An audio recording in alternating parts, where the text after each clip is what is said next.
Hola, me encuentro en otra entrevista al Mostrador TV. Hoy estoy con el senador de la Democracia Cristiana, Francisco Buenchumilla. Senador, muchas gracias por esta conversación. ¿Cómo está?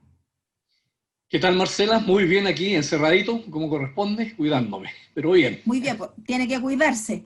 Senador, lo primero que lo quiero preguntar, esta última semana fue bastante intensa en términos políticos porque estábamos con el paro de camioneros que finalmente fue suspendido por los dirigentes del gremio.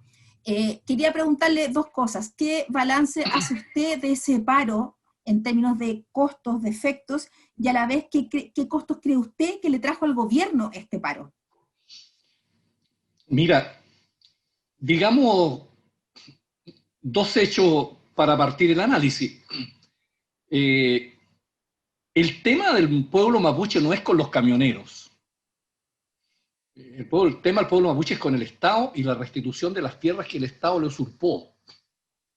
Y entonces, efectivamente, ahí hay violencia en el sur, con muchos camiones quemados. Entonces, claro, los camioneros están como en el jamón del sándwich en esta cosa.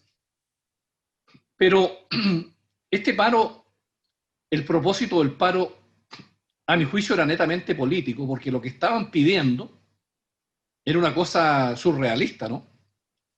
Porque existe en Chile numerosa legislación que le da a los tribunales y al Ministerio Público facultades para actuar cuando hay ese tipo de violencia, cuando hay camiones quemados. No es la solución entonces como una varita mágica que venga y que diga, mira, dictamos 13 leyes y por arte de magia el conflicto de la Araucanía desapareció, porque ese es un conflicto político.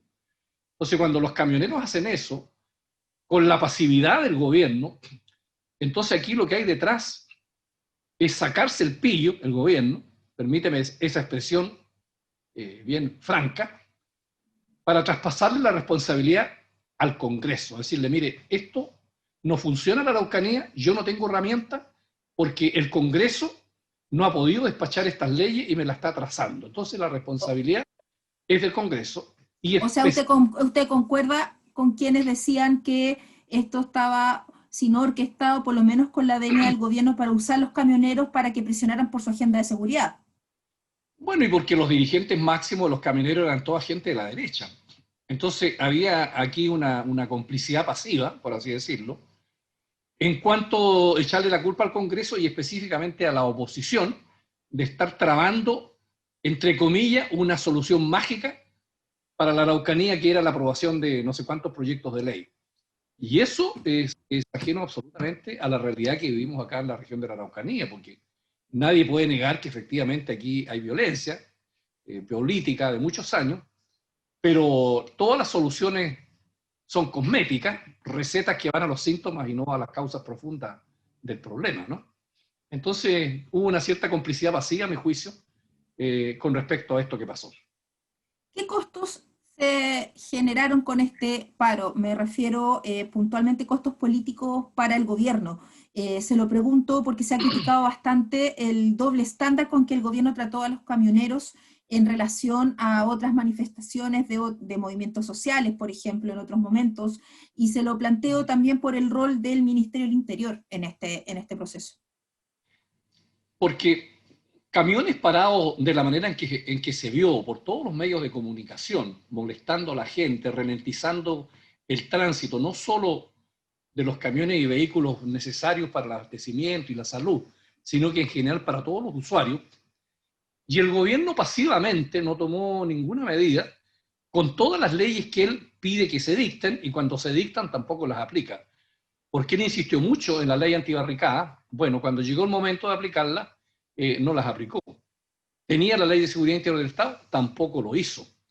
Y entonces, esto significa que el gobierno se adentró en un diseño, en un cuento, que no sacó ninguna ventaja ni ninguna cosa positiva, sino que se confirmó la debilidad política del gobierno y el error que cometió en el primer mes de funcionamiento del nuevo ministro del Interior, que le está costando ni más ni menos la posibilidad de que lo acusen constitucionalmente.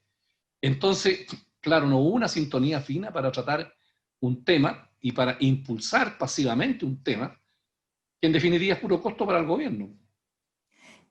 En ese punto, yo sé que usted no se puede pronunciar sobre la acusación constitucional en sí, porque de presentarse y de esta prosperar en la Cámara, después el Senado cumple el rol de jurado y por ende usted no se puede pronunciar.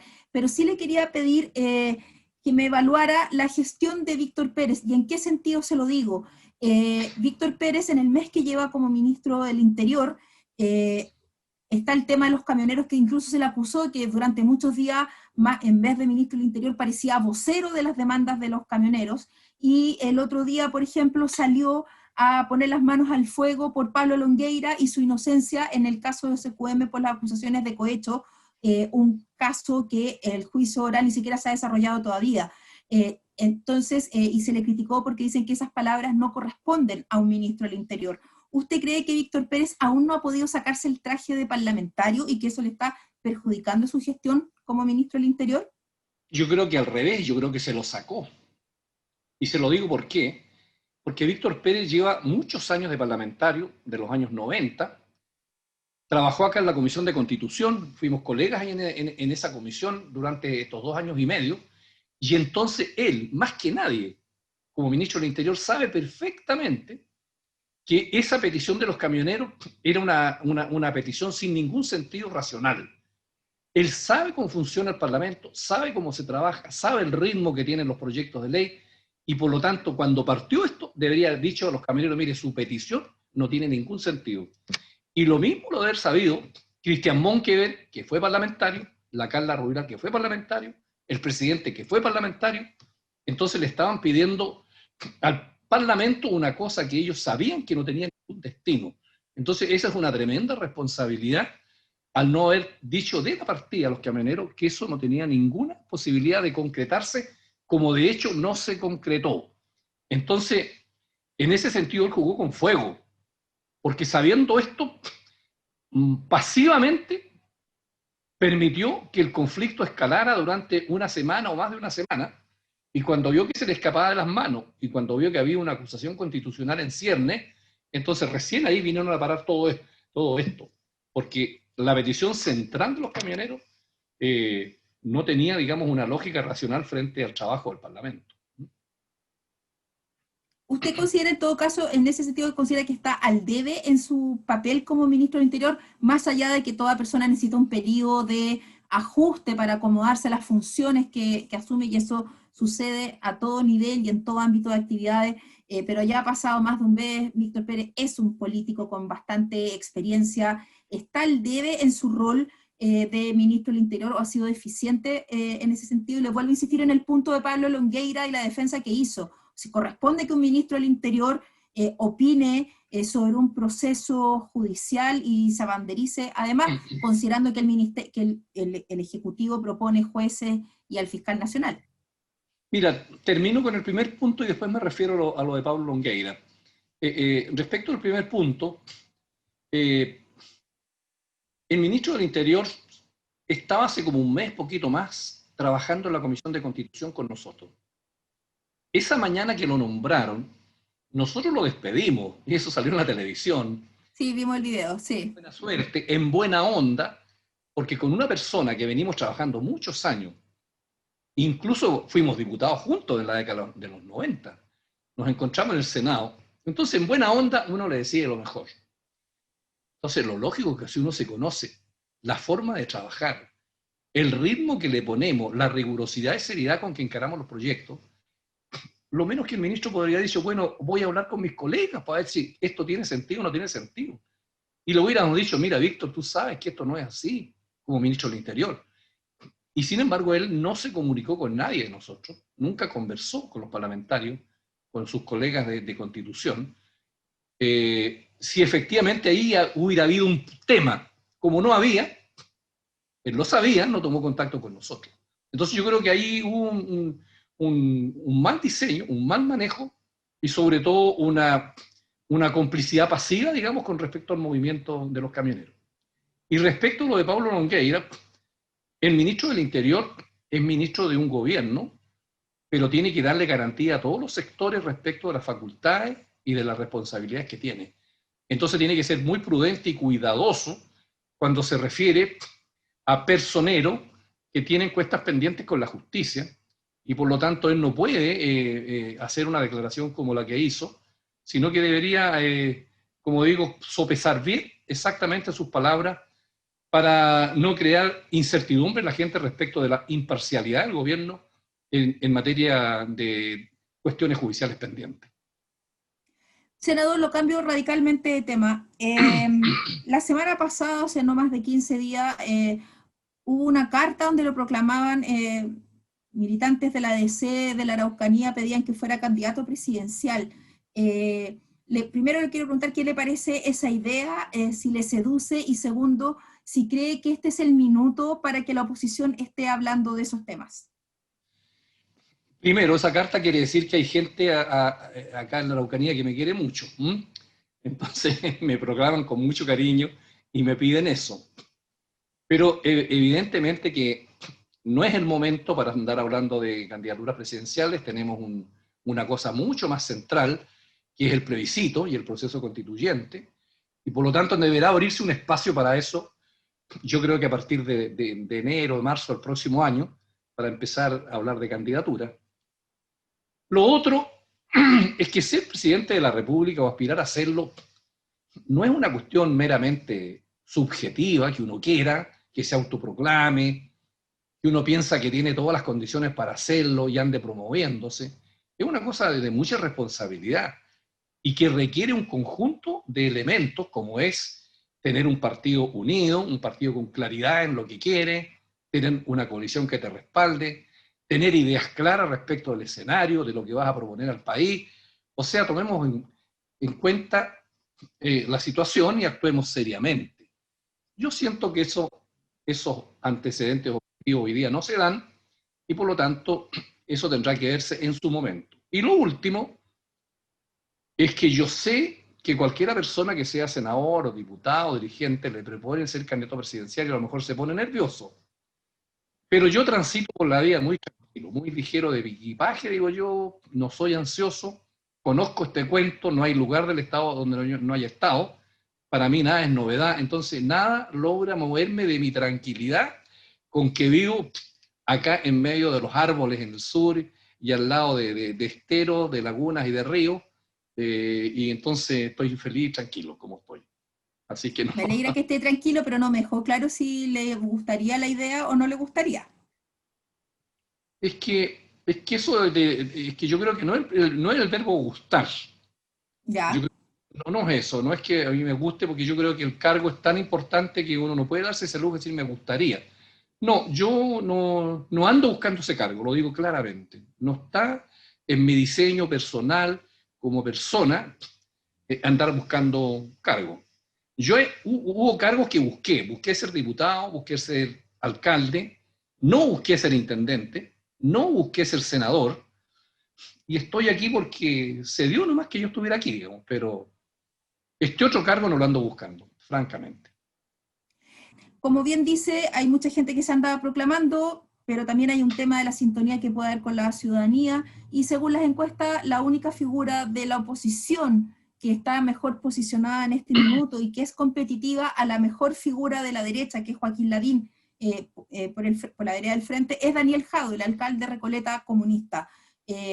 Daniel Jadue es una figura que saca bastantes ronchas al interior de los distintos mundos de la oposición. ¿Usted qué opinión tiene del alcalde Jadue? ¿Lo ve como un posible candidato a la oposición?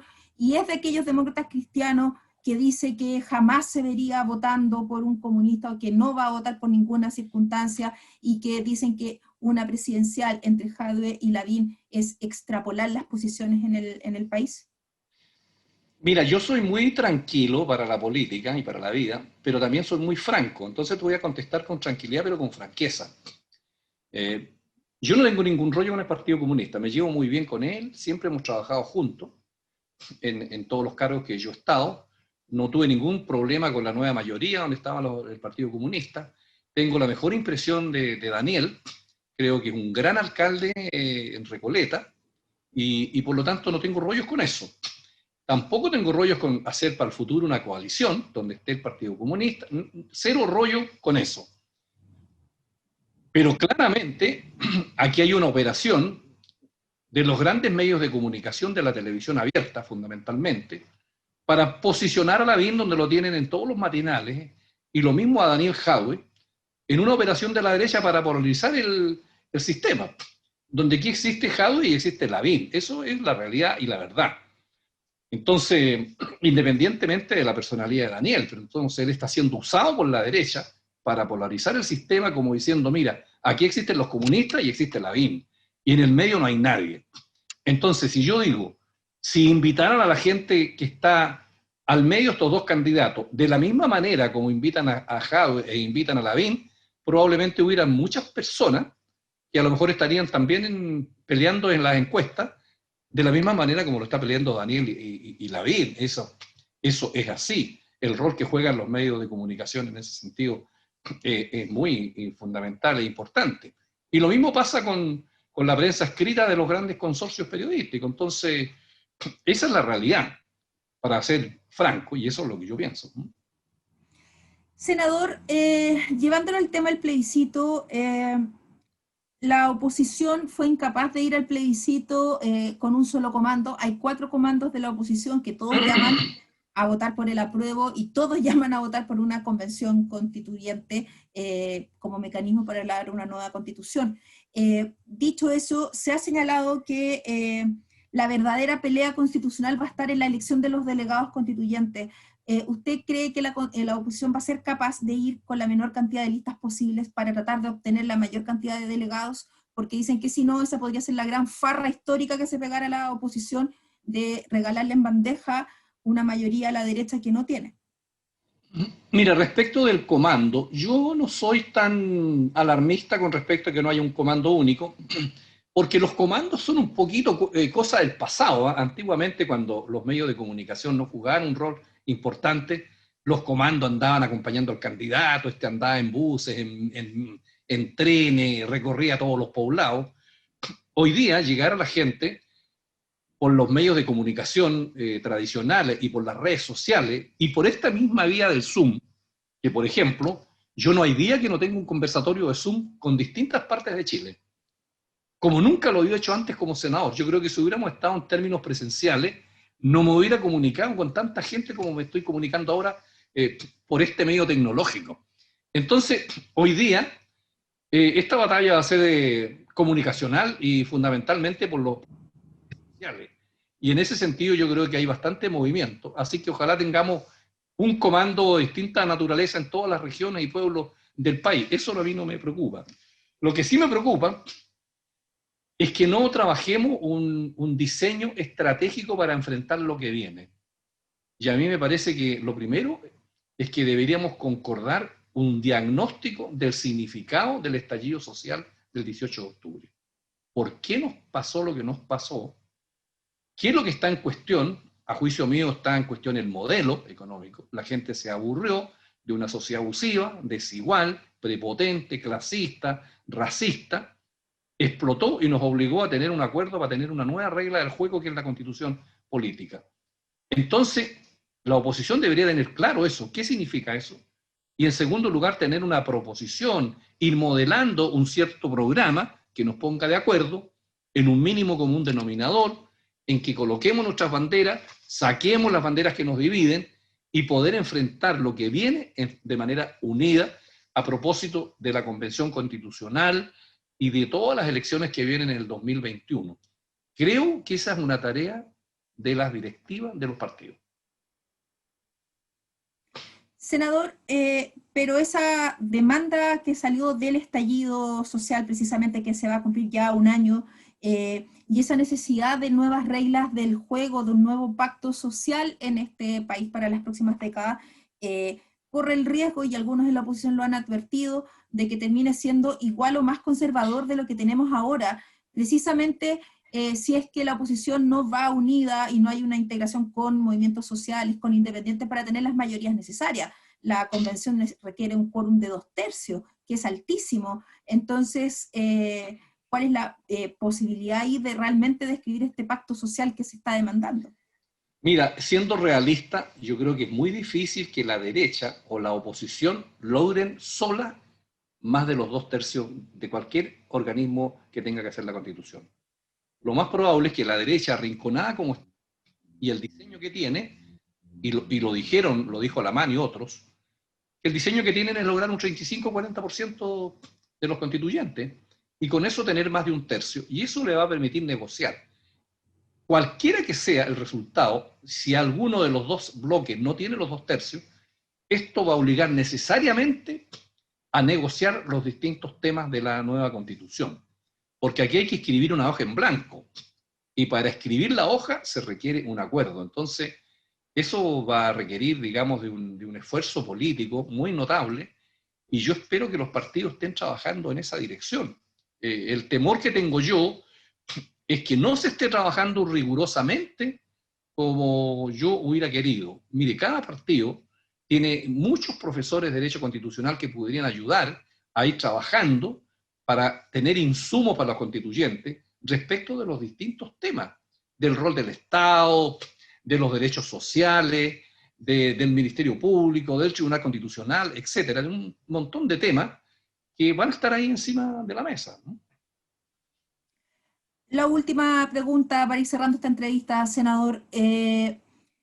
¿Usted cree que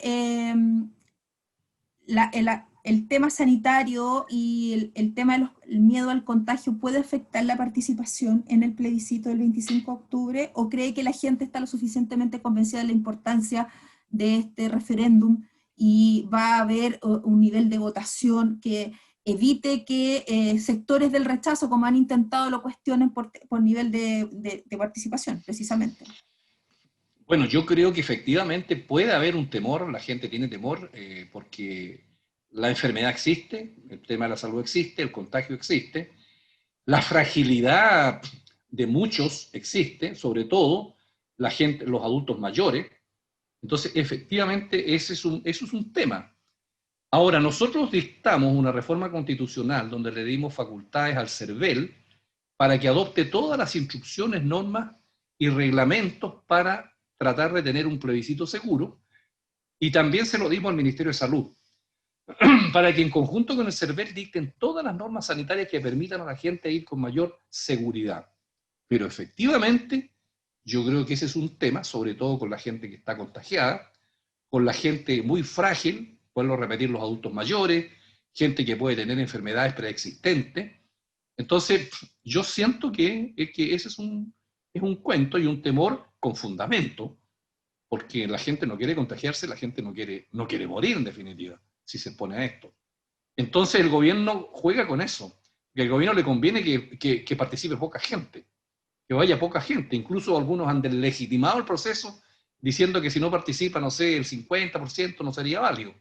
Entonces el gobierno sabe que va a perder esto y por eso está tratando de minimizar, digamos, el riesgo político para ello con todo este tipo de maniobra, y por lo tanto yo siento que ahí tenemos un problema y que espero que de aquí a septiembre esto quede un poquito más resuelto. Perfecto, senador Francisco Cuenchumilla, muchas gracias por esta conversación y nosotros nos vemos en otra entrevista del Mostrador TV. Marcela, muy amable, muchas gracias, gusto saludarla. Hasta luego.